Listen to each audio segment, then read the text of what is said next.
They said the body in the morgue was mine. My parents believed it. My boyfriend believed it. The whole city believed it. But I was alive, trapped in a hospital bed, Watching my sister post tearful tributes on Instagram while wearing my jewelry. The worst part was when the doctor finally told her I'd survived. She begged her to keep it quiet. Just a few more days, she said. I need a few more days. My name is Lena Hayes. I'm 29 years old. I'm an architect. I like clean lines, perfect angles, And things that make sense. but nothing about the last 3 weeks made sense. It started with a client dinner, late night, pouring rain. I was driving back to Portland on Highway 26 when a truck lost control. I remember the headlights, the screech, the glass shattering around me like snow, then nothing. When I woke up, I was in a white room, machines beeped around me, my head felt like it was filled with sand. A woman in scrubs stood near the door. She had kind eyes. You're awake, she said softly. I'm Dr. Evie Cross. You've been in a coma for 6 days. 6 days. I tried to speak, but my throat burned. She handed me water. Your car was crushed, she said. The paramedics thought. Well, there was a mix-up at the morgue. Your ID was damaged. They identified the wrong person. I stared at her. What do you mean? Lena, the world thinks you're dead. My heart stopped. What? She pulled out her phone and showed me a news article. Local architect dies in highway crash below it. A photo, my photo, and then a screenshot of an Instagram post. It was from my sister, Riley. The post showed a photo of us from last Christmas. We were smiling. Her arm was around me. The caption read, Rip my sister. Lena Hayes, you are my best friend, my rock, my everything. I don't know how to live without you. Rest easy, Angel. I'll take care of everything you loved. I promise. The post had 12,000 likes. I felt sick. Why didn't anyone correct this? I whispered. Dr. Cross looked uncomfortable. You were in critical condition. We didn't release your name until we were sure you'd survive. By then, the story had already spread. I wanted to tell your family, but what? She hesitated. I thought you should see it first. She showed me more. Riley had posted every day since the crash photos of my apartment, my car, my favorite coffee shop.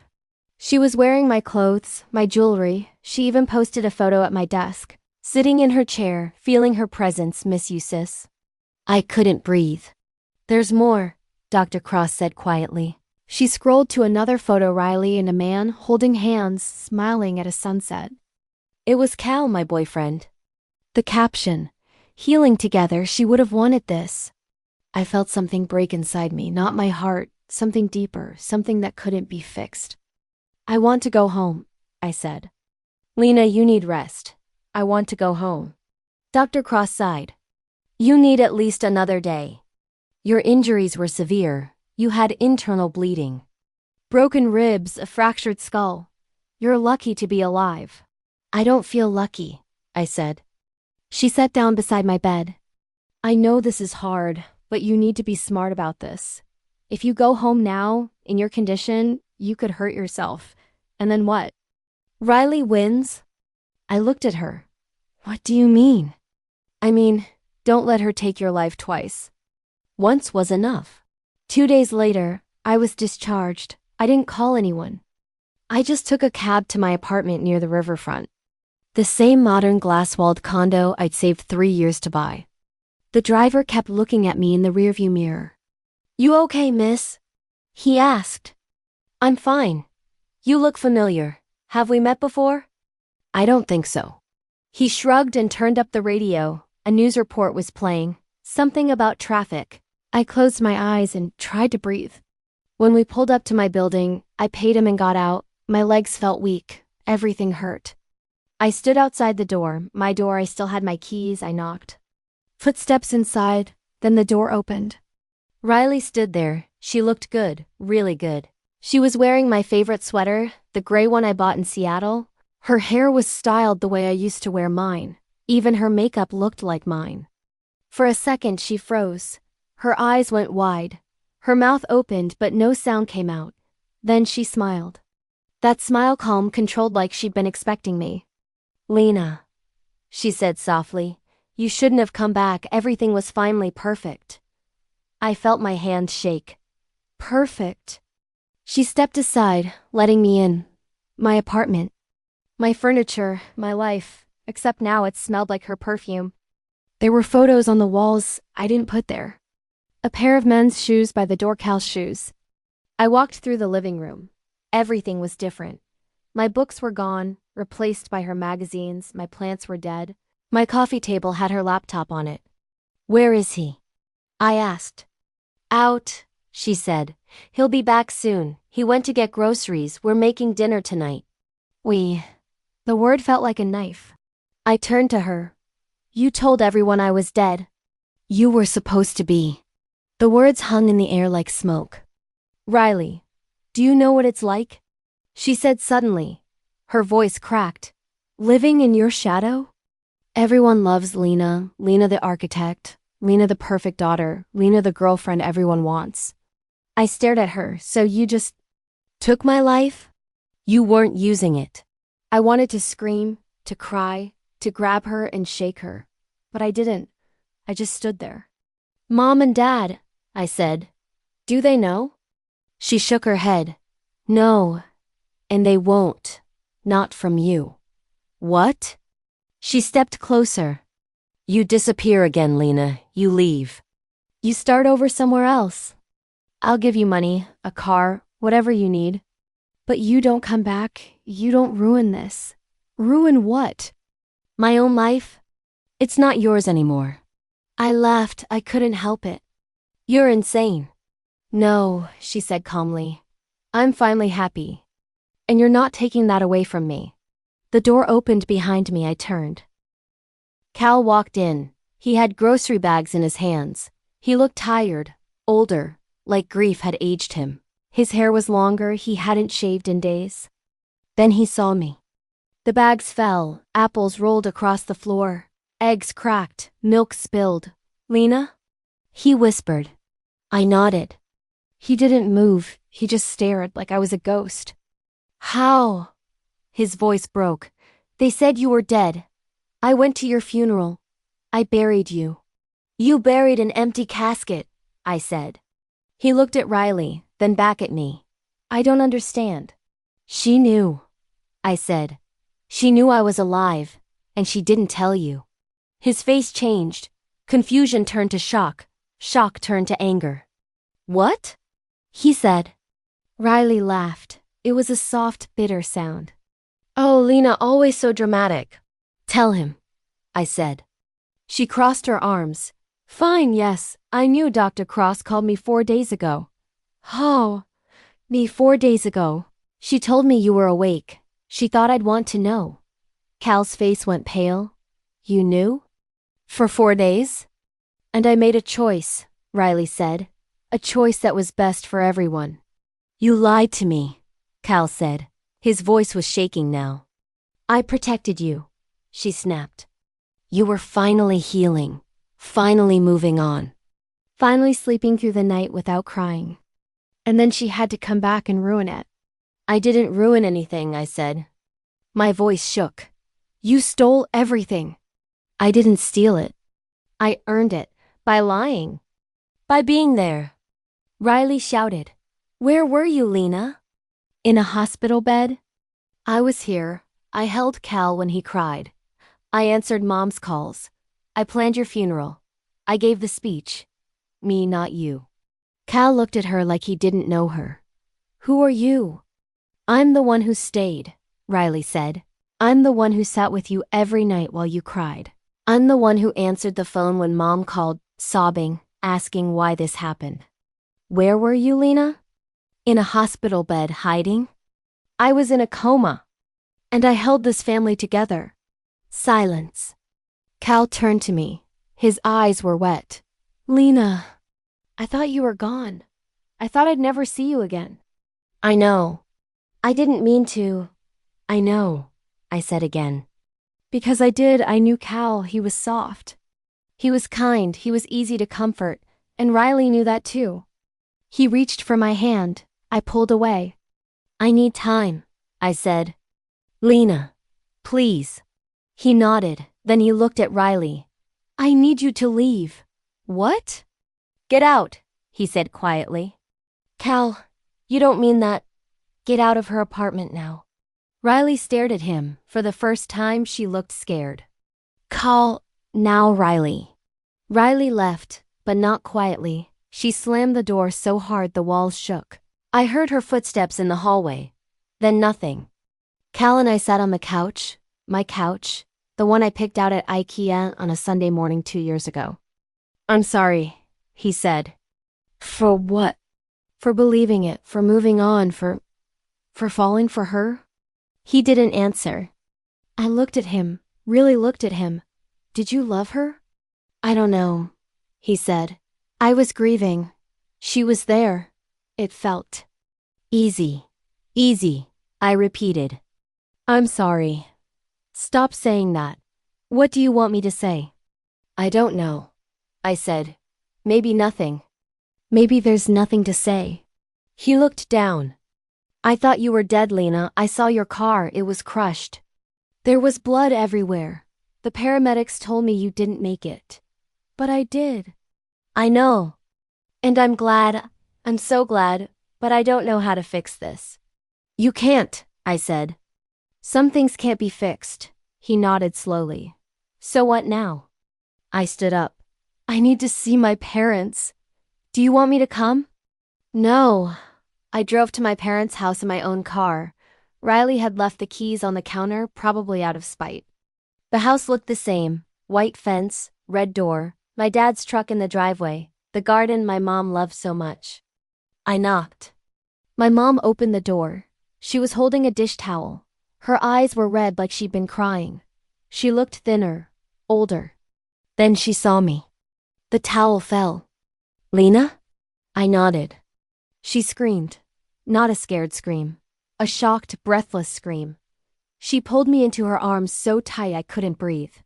Oh my God, Lena, my baby. My dad came running. He stopped in the doorway. His face went white. His hands shook. Lena? Hi, Dad. He didn't say anything. He just hugged me. We stood there, the three of us, crying in the doorway. Neighbors started coming out. Mrs. Patterson from next door, Mr. Lee from across the street, they all stared. Inside, my dad said. Let's go inside. Inside. I told them everything, the crash. The coma, the hospital, the mix-up in Riley. My mom's face changed. She knew? I nodded. For 4 days? Yes. My dad stood up. He was shaking. Where is she? I don't know. She let us believe you were dead. His voice cracked. We buried an empty casket, Lena. We stood at a grave and said goodbye to you. And she knew. My mom started crying again. Why would she do that? I didn't have an answer. My dad paced the room. His hands were fists. We planned a funeral. Your mother couldn't sleep for weeks. I had to carry her out of the church because she couldn't stand. And Riley stood there. She gave a speech. She cried. She held your mother's hand. Dad, she wore your necklace, my mom whispered. The one I gave you for your birthday.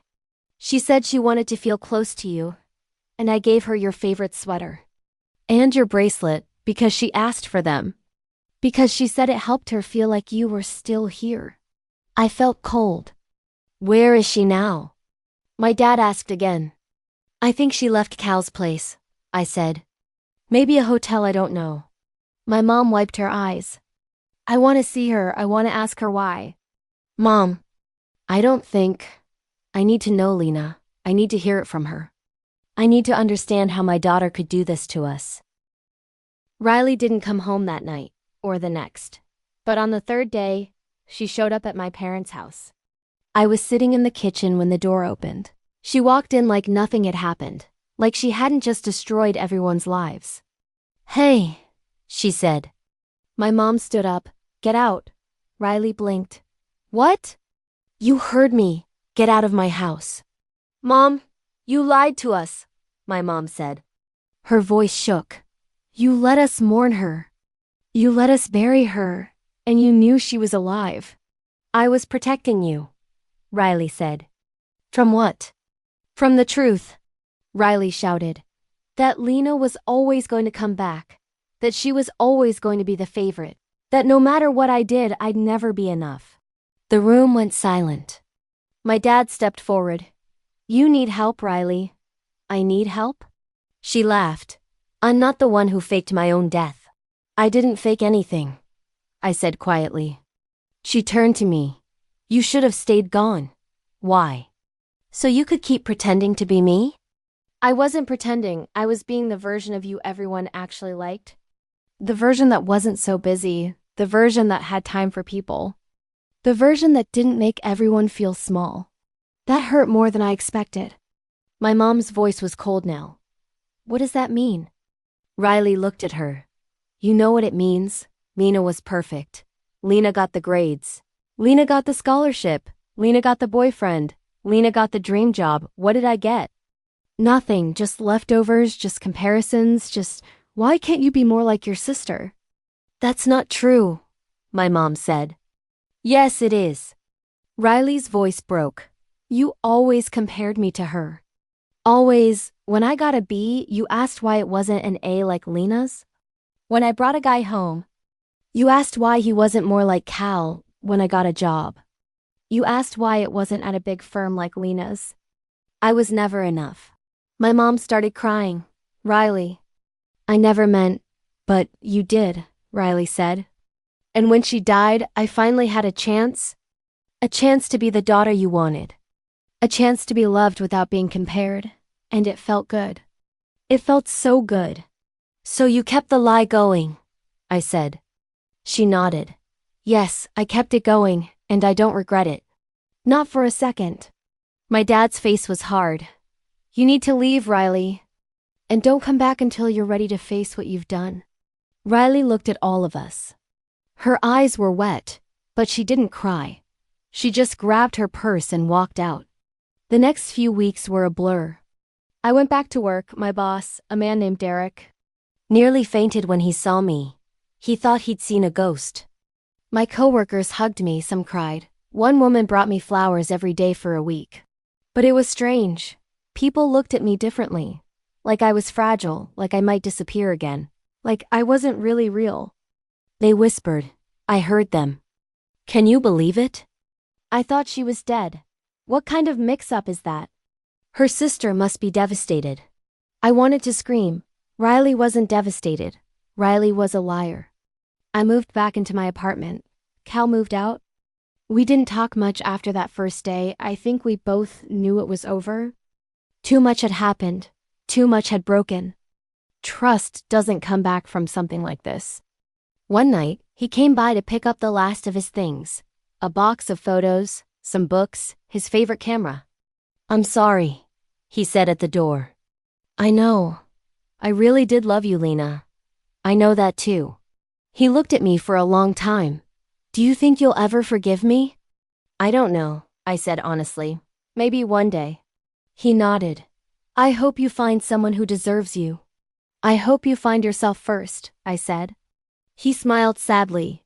Yeah, me too. Then he left. I watched him walk down the hallway, watched him get in the elevator, watched the doors close, and then I cried. Not because I missed him, but because I missed who we used to be. Before the crash, before the lies, before everything fell apart. Riley disappeared after that day at my parents' house. She deleted all her social media. No one knew where she went. My parents tried calling her, but she didn't answer. I didn't try. I wasn't ready. Maybe I'd never be ready. 2 months later, my mom called me. Riley wants to meet, she said. When? This weekend at the house. She says she's ready to apologize to all of us, face to face. I was quiet. You don't have to come, my mom said. But I think it might help for all of us. We need closure, Lena. We need to move forward. I'll think about it, I said. I thought about it for 3 days. I made lists, pros and cons, reasons to go, reasons to stay home. In the end, I went, not for Riley, for me. Saturday came. I drove to my parents' house. My hand shook the whole way there. I almost turned around twice. Riley was already there when I arrived. She was sitting on the porch. She looked different, thinner. Her hair was shorter. She wasn't wearing makeup. She looked like herself again, not like me. When she saw me, she stood up. Lena, she said. Riley. We stood there for a moment. The air was cold. I could see my breath. Then she spoke. I'm sorry, she said. I'm so sorry. I was cruel, I was selfish, I took everything from you because I wanted to feel special. I wanted to matter, and I know that's not an excuse. It's just the truth. I didn't say anything. I don't expect you to forgive me, she continued.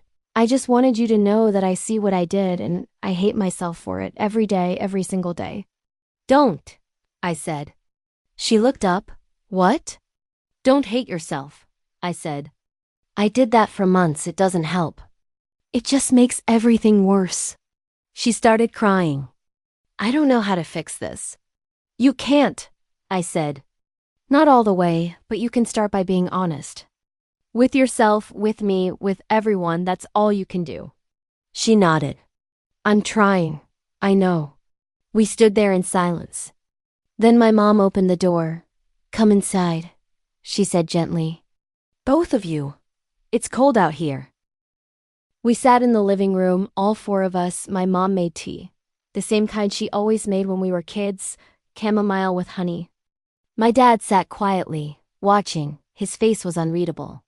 Riley apologized again. This time she cried. She told them everything about the jealousy, the anger, the comparison, the moment Dr. Cross called, and she made the choice to stay silent. I thought if I could just be you for a little while, she said to me. I finally understand what it felt like to be loved without trying so hard. Without feeling like I was constantly failing. But you were loved, my mom said. We've always loved you, Riley. I know that now, Riley said. But I didn't then. I couldn't see it. All I could see was Lena, perfect Lena, and I wanted to be her. My dad finally spoke. You hurt us, Riley, deeply. What you did was wrong. It was cruel. But you're still our daughter, and we're not giving up on you. Riley sobbed. My mom hugged her. I watched, feeling something heavy lift off my chest. We talked for hours that day, about everything. About the past, about the hurt, about the jealousy, about the future. It wasn't easy. There were tears, there were silences. There were moments when I wanted to leave, when I wanted to walk out and never come back. But I stayed, because family isn't perfect. And forgiveness isn't quick, but it's worth trying for. My mom told stories about when we were kids, about the time Riley broke her arm trying to climb the same tree I did. About the time I stayed up all night helping her with a science project. About all the good times we'd forgotten. You two were so close, my mom said. I don't know when that changed. High school, Riley said quietly, when Lena started winning everything. Awards, competitions, scholarships, and I just faded. You didn't fade, I said. I just got loud. She looked at me. What? I got loud with my achievements because I thought that's what made me valuable.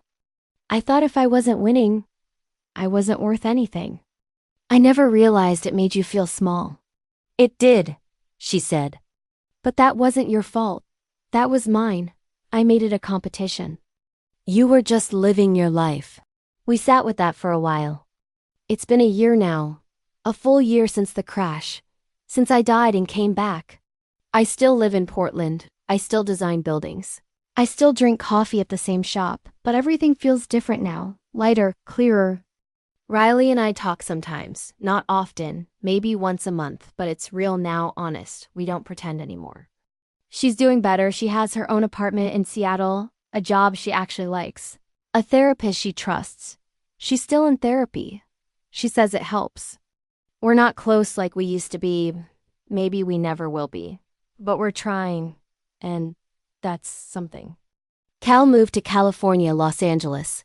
He's doing photography for a magazine now. He sent me a postcard last month. It had a picture of the beach on the back. It said, I'm sorry. I hope you're happy. I am happy. Not every day, but most days. I started dating again. His name is Lucas. He's a teacher. 4th grade, he's kind, he's patient. He's real.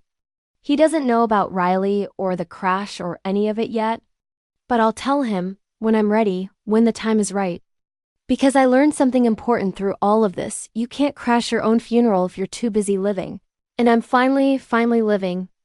Not for anyone else, not for approval, not for love, not for recognition, just for me. The scars are still there. Physical and emotional, my ribs ache when it rains. I have nightmares sometimes about the crash, about the headlights, about the glass, but I wake up.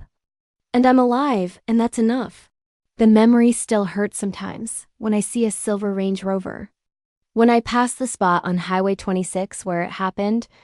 When I see sisters holding hands in the street. But I'm not defined by what Riley did. I'm defined by what I chose to do after. I chose to forgive not because she deserved it, but because I did.